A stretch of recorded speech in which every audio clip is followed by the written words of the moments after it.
Hello friends, income tax के cases की series में आज जो केस हम डिस्कस करेंगे वो सेक्शन 127 को लेकर के है। सेक्शन 127 ये कहता है कि यदि कोई केस या कोई एसएससी की फाइल एक ऑफिसर से दूसरे ऑफिसर के पास ट्रांसफर होनी है तो वो फाइल तभी ट्रांसफर हो सकती है जब उस फाइल को ट्रांसफर करने के लिए सेक्शन 127 के अंदर एडिक्वेट ऑर्डर जो है वो पास किया गया हो। प्रेजेंट केस में Punjab and Haryana High Court के सामने एक रिट पिटीशन के माध्यम से एक इशू ये था कि यदि कोई एसएससी पहले पुणे में रहता है, उसकी पुणे के अंदर कोई असेसमेंट की जाती है और उसके बाद वो एसएससी जालंधर ट्रांसफर हो जाता है, तो क्या 127 का ऑर्डर पास किए बिना जालंधर का असेसिंग ऑफिसर एसएससी को सेक्शन 148 का नोटिस इशू करके एसएससी की असेसमेंट कर सकता है? ये issue honourable Punjab and Haryana High Court के सामने एक case lieutenant colonel Paramjit Singh versus commissioner of income tax and another के केस में सामने आया। ये केस 220 ITR पे नंबर 446 पर रिपोर्ट हुआ और इस केस का जजमेंट 13 मार्च 1996 को आया।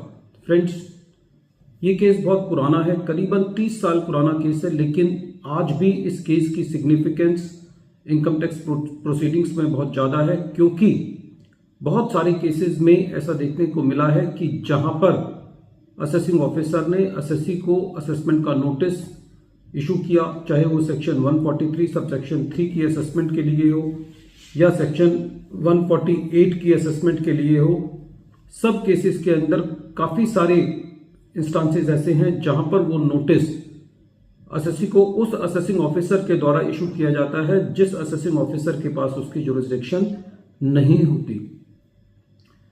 प्रेजेंट केस असेसमेंट ईयर 1988-89 से रिलेटेड है। प्रेजेंट केस के अंदर एसएससी पहले पुणे में था। एसएससी ने अपने इनकम टैक्स की रिटर्न फाइल करी। एसएससी की इनकम टैक्स की रिटर्न फाइल करने पर एसएससी को सेक्शन 143 सब सेक्शन 1 का जो ऑर्डर होता है वो भेजा गया और उसके मुताबिक उसका कोई एसएससी का टैक्स बताया गया, जो कि एसएससी ने वो टैक्स जमा कर दिया। उसके बाद एसएससी पुणे से जालंधर शिफ्ट हो गया।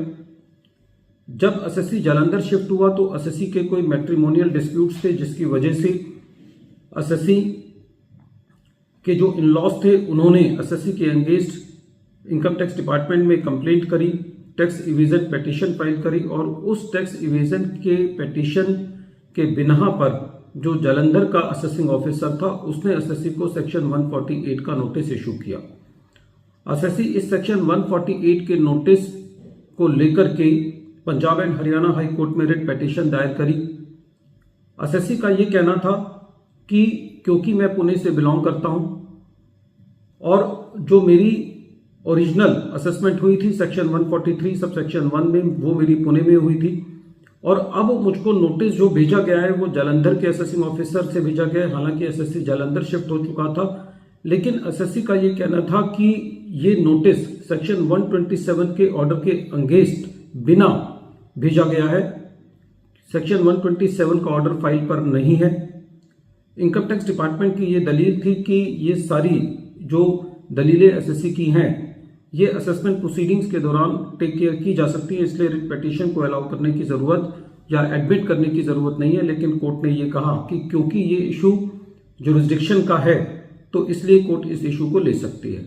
कोर्ट ने ये कहा कि प्रेजेंट केस के अंदर डिपार्टमेंट सेक्शन 127 का ऑर्डर प्रोड्यूस नहीं कर पाया है जिसके द्वारा एसएससी की फाइल पुणे से जालंधर ट्रांसफर की गई, तो ऐसे केस में जालंधर के असेसिंग ऑफिसर के पास एसएससी की जुरिसडिक्शन नहीं थी। इस बात से फर्क नहीं पड़ता कि एसएससी अब पुणे से जालंधर जो है वो शिफ्ट हो गया है, लेकिन यदि एसएससी की कोई फाइल ट्रांसफर होनी है तो वो बिना 127 के ऑर्डर के ट्रांसफर नहीं हो सकती।